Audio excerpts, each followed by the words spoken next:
Hey guys! Today we're going to be making some figs and some simple fig tarts, so I really hope you'll enjoy.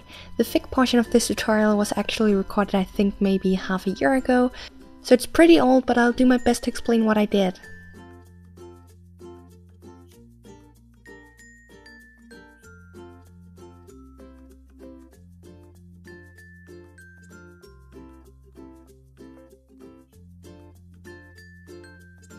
I started out by taking some scrap clay. The first two colors are a mix of brown, red, orange, white and translucent. And the other one is a mix of white and translucent. The first thing I did was take some pieces of the white mixture, roll out a snake and cut off some pieces.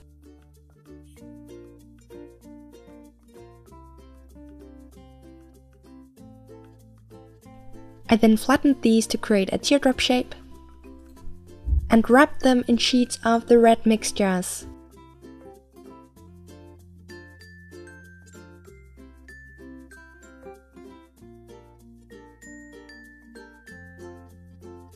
You can then put them together pretty randomly, there is no specific pattern to this.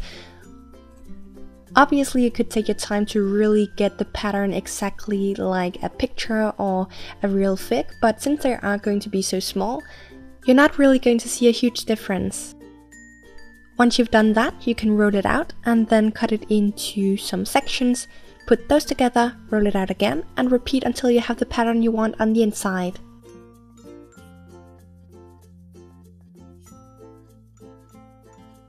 If you have any questions about the tools and materials I use, I always link my video about it in the info box, and if you have any requests for food which isn't branded, feel free to leave them in the comments.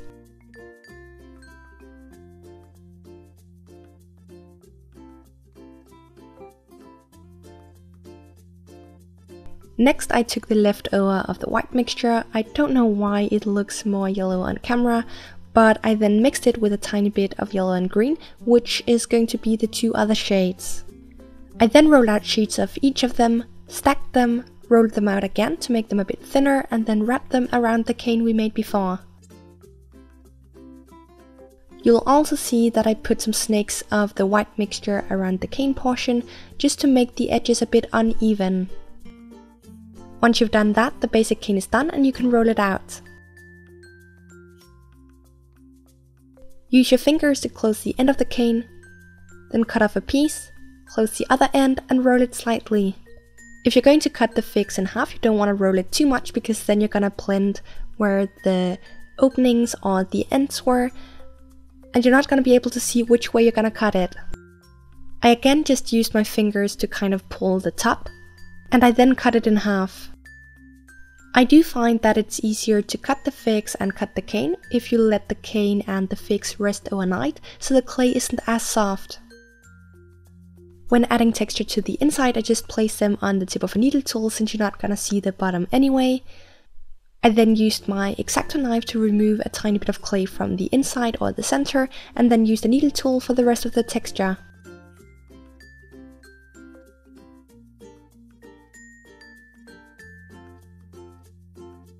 For the texture on the outside, I first used a couple of dotting tools in different sizes.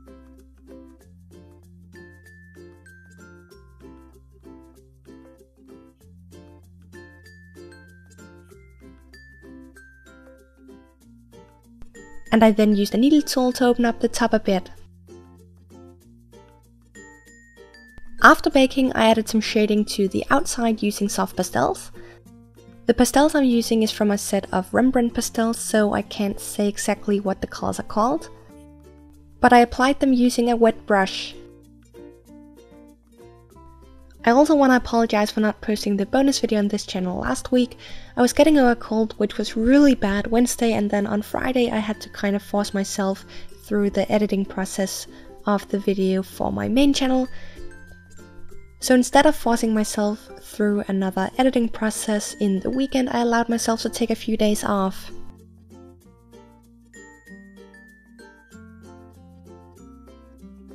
Once you're happy with the look, you can seal it with a matte glaze.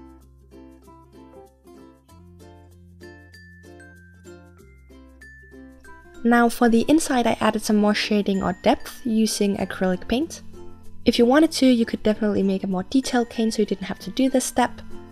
Personally, I prefer doing it this way so that every fig and every fig slice doesn't look the exact same.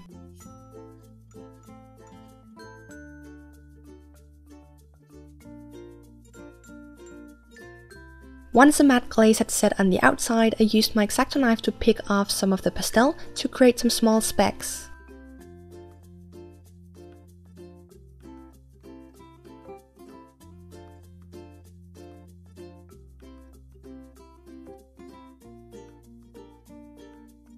I added a tiny bit of brown acrylic paint to the top, sealed the inside with a glass glaze, and the basic figs are done.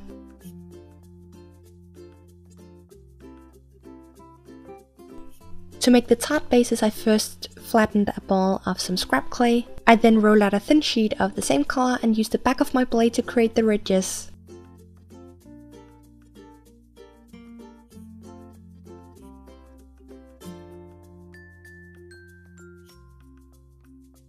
Cut off a piece in the height you want the tart base to have.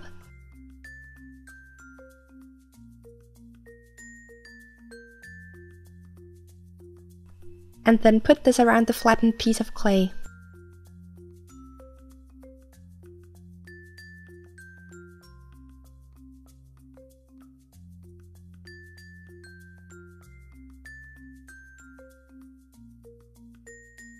Before baking, you can flip it upside down to kind of correct the edges and make it more slanted if you want. And then after baking, I just use a mold putty to make a mold. You can then use a mold to make as many tart bases as you want. I chose to use a light dough color for this. And for the texture, I first used a needle tool to make some fine lines and then went over it with a toothbrush. Depending on the type of tart base you're going for, you can make the texture a bit different. This is just a super simple technique.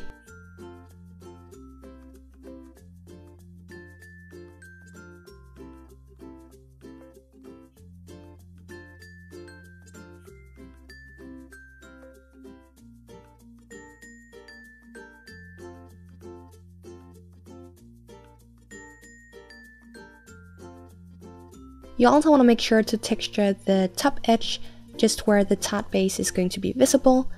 And after doing this, I pre-baked.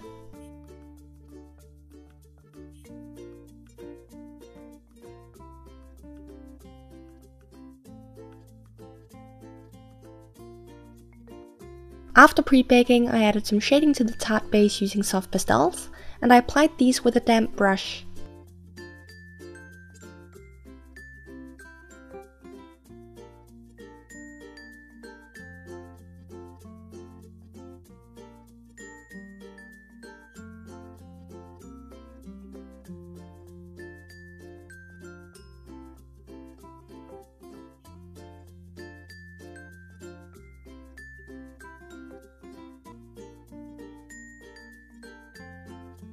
And then of course you want to seal that with a matte glaze.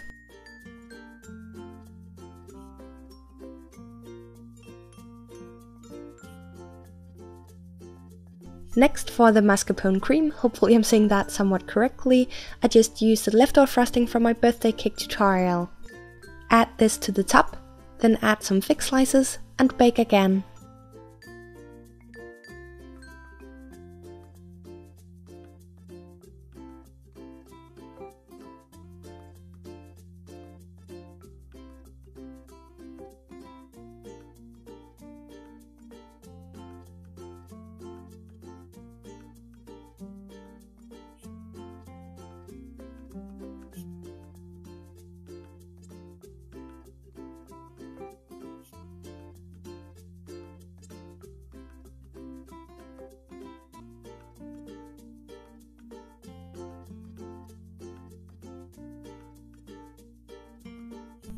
After baking, I use some acrylic paint to just add a tiny bit more shading to the tart bases, and then finished off by adding some glass glaze to the inside of the figs.